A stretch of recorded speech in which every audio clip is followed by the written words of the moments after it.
Hello friends, myself is Dr. Bharat Bhushan from JD Goenka University. Let us talk in this video about the Internationalization National Educational Policy 2020 in Indian context. International presence of Indian higher educational institutions. As we know, India was known as Vishwa Guru since long ago. India has always been a center of globalization or internationalization in the education in the ancient times.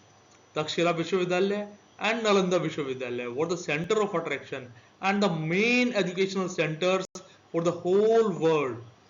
These were the world renowned for their education system.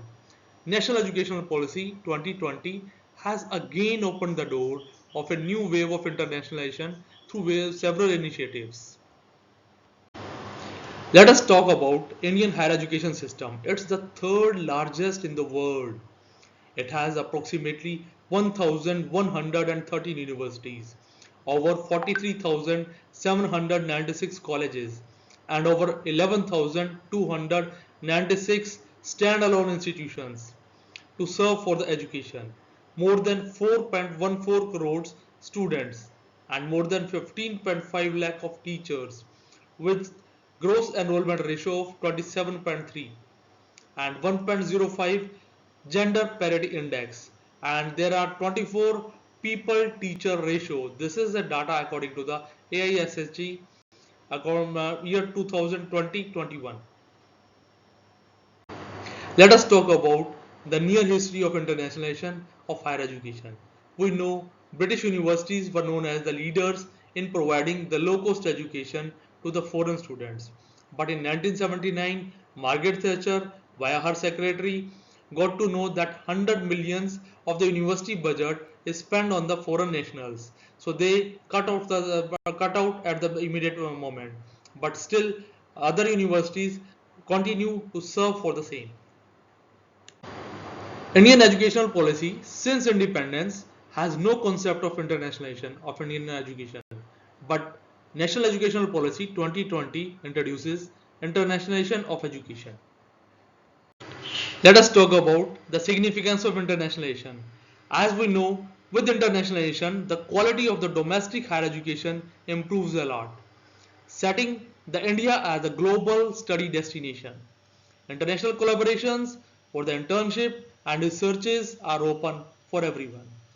Global immersion of Indian students, faculty, and knowledge resources through the educational services. Internationalization of higher education means internationalization of Indian higher education and internationalization in higher education on Indian soil. That means the foreign national visit India for the study purposes and Indian nationals visit foreign countries for the study purposes and the vice versa. Ways to achieve the internationalization of higher education.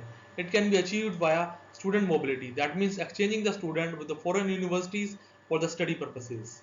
Faculty mobility. That means exchanging the faculty with the foreign nationals for the study purposes. Similarly, there is institutional mobility. That means the student is studying particular semester on the Indian soil and studying the other semesters on the international grounds. Then there is knowledge and the technology mobility. That means exchanging the technology, exchanging the knowledge with the other nationals or the other diverse background. Then there is curriculum mobility. Curriculum mobility means exchanging the curriculum of the India with the other foreign nationals so that they could learn about, they could teach about, they can see the diversity in the culture, diversity in the way of working, diversity in the learning, diversity in the teaching. Now let us watch the steps for the internationalization. The first one is to create the better infrastructure to attract more and more international students to study in India. Then is to promote the stay in India, study in India, and both Indian and the international students. Then there is out campus. Out campus means the top ranking universities or the institutions were allowed to open their campus on the foreign soil. Than the in-campus. The top ranking universities or the institutions or the foreign universities are allowed to set up their own centers in the Indian soil. to reduce the outbound students as well as the Indian currency. Internationalization is considered to be as a more complex. Why? Because it is multidimensional, multi-layered and multifaceted process. Depending upon the host country, the culture, the social and the economic values, it can be done in the many ways. As the person have to learn about the culture, the social habits and their economic values. Moreover, they have to take care about the international perceptions. Let us talk about the student mobility. The student going for the undergraduate or the postgraduate study is the one rising graph. One even the middle class parents are tempted to take the heavy bank loans. Annual expenditure on the overseas study practice have increased to approximately $3 to $4 billion from India. The practice of seeking international internship is also there. The student going for the research studies get more exposure to the new technology and the new researches trend across the globe. The inward student mobility is almost negligible as compared to the outward mobility. So to enhance that, national educational policy had included this as a special objective of this NEP 2020. Let us talk about the academic innovations that are required for internationalization. If we require appropriate curriculum, we have to have engaging pedagogy, continuous formative assessment, follow-up academic support, online offline classes availability. That means hybrid mode of education should be there. We must have blackboard, whiteboard facility or say online facility or particular systems ready to serve or to cater the need of the education which have to be imparted to each and every student. In order to enhance internationalization, we require campus infrastructure in terms of world-class classrooms and library, tech tools and technology, blended learning model availability, visa regulatory support, internship opportunity support, safe hostel facility, dining and sports, recreational facilities, in-house medical and support services. NEP 2020 includes Academic Bank of Credits, that is ABC. That means credit earned at the foreign university or credit earned at the Indian universities or the credit earned through the online courses. These all will be included or say counted to grant the degree on the required credits. On implementing the internationalization, what benefits the host institute will get? Internationalization is the parameter for ranking in the NIRF. So they will be ranking higher in the internationalization parameter. In addition to this, this will also help in fundraising for the host institute, boosting the study tourism, creating competitive qualities in our higher education in comparison with the other national as well, attracting the foreign universities to explore and have more collaborative opportunities. Global mobility of faculties, that means export of educational services. It can be done by encouraging the Indian faculties to participate through the international conferences, workshops, symposium and the seminar to become a part of the global academic pool. Developing ties with the international universities and promoting own faculty to teach at least one module to the foreign students is a step forward toward the globalization of our knowledge power. Training faculties as a global subject matter experts, providing online courses and the resources to the foreign students and enable credit transfer as per the regulation of our Indian universities and the international universities. Now there is faculty exchange. Faculty exchange means exchanging the faculty with the international universities, developing collaboration with the foreign universities to include faculty exchange, another big way to internationalize the higher education. Hiring international faculty is the one great way to encourage international students to study on the Indian campuses. Online learning with a blended mode and an active live tutorials. This great way of globalizing yet keep cost minimizing by serving on the travel and the living cost for the external faculties. Now let us talk about the gross enrollment ratio. As we know, international gross enrollment ratio is very less. So to increase the gross enrollment ratio by setting certain targets, increase the number of learner support centers, to cater additional international students. Now the MOOC courses. These MOOC courses broaden the opportunities to access the higher education through the MOOCs. Stringent quality control of MOOCs courses, more focus on the formal courses, promoting multidisciplinary programs, specialized courses in the niche areas, selection of the courses, and the course coordinator would be given the more importance. So this will enhance the learning capabilities of the learners from abroad. Online distance learning. The future of the higher education lies in the online distance learning. The distance learner admission are increasing day by day.